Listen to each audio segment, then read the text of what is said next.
I'm in Newport today at the Yaquina Bay Lighthouse, and I'm with Liz. And Liz, you have a great position here. What is that?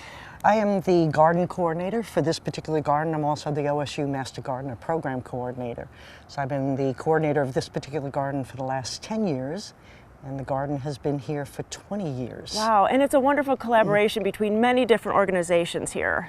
That's what makes it even more special. State parks, Oregon State Parks, the Lincoln County School District, the Friends of Yaquina Lighthouses, the Master Gardeners, OSU, and we even have had funding from various sources. The Siletz Tribe, Master Gardeners have been exceptionally generous. Oh, I can see that, because this is really something, a raised bed garden, and the vegetables are looking really good, and it's right on the coast.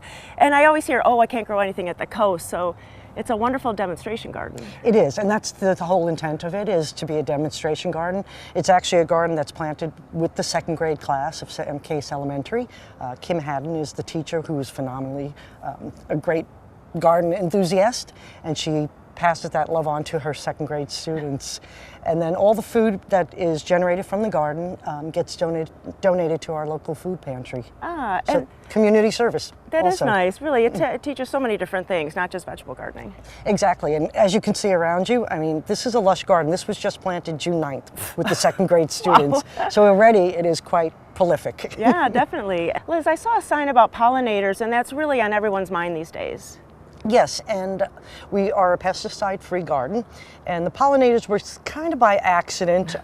Some of our vegetables went to flower before we could harvest, but the bees loved it, and that kind of gave us the inspiration to start planting edible flowers in addition to the vegetables that attract, and herbs that attract the bees and the other critters, squirrels, crows.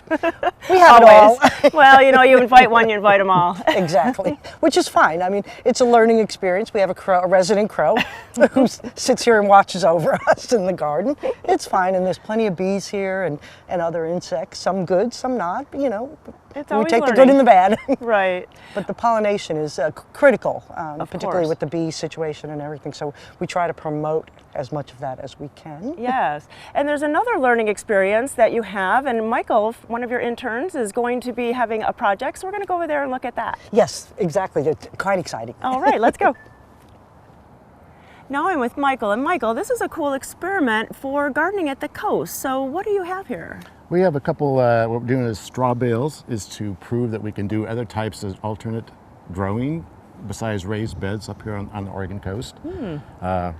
What did you do? What did you start with? Well, we're using straw, not hay. Okay. Straw is the stuff for bedding. That's a big difference right there. If you use hay, you're going to end up with a lot of grassy, furry-looking chia pets. So you don't want that. So it's usually straw. We go through a 12-day conditioning period where we're basically putting nitrogen to start the decomposition in the straw bales. That makes a good medium for plants.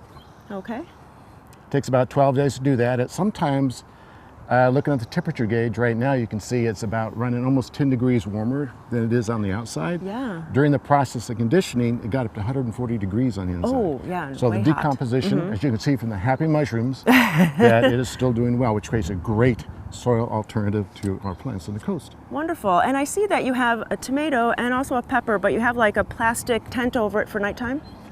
For the daytime too, red mulch helps put direct the correct type of sunlight to help grow. Plus it protects a little bit more from the wind up here. We also have other plants. We have squash, we have cucumbers, leeks, and inside the bales, as you can see starting to come up right now, we actually have 3 different kinds of potatoes. Oh, wow. So in a small environment, you can get a lot. Yeah, it is, because it is a really small area. So if you have a smaller garden or even maybe close to the patio, you don't have to have 48 acres to have that. Exactly. You can do this as simple as do 1 bale on a patio if you need it, or if you've got poor soil or no soil, this is a great alternative. And so do the kids help with this too? Kids have not helped with this, although they came over and like to sit on it. But they're learning from it. They enjoy looking at it. Like the plant I did put here, this is a cherry tomato plant, so the hope is at some point that they'll come over here and I'll probably pick them and eat them while they're doing harvest. That's great. Now this interesting garden is at the Yaquina Bay Lighthouse, not at the head, and it's a free admission. You can walk around, you can see the lighthouse, and come in and see this demonstration garden, and to see how you can garden at the coast or even get some tips for your garden wherever it is. Thank you so much for all your work and all the interest. Thank you. Thank you.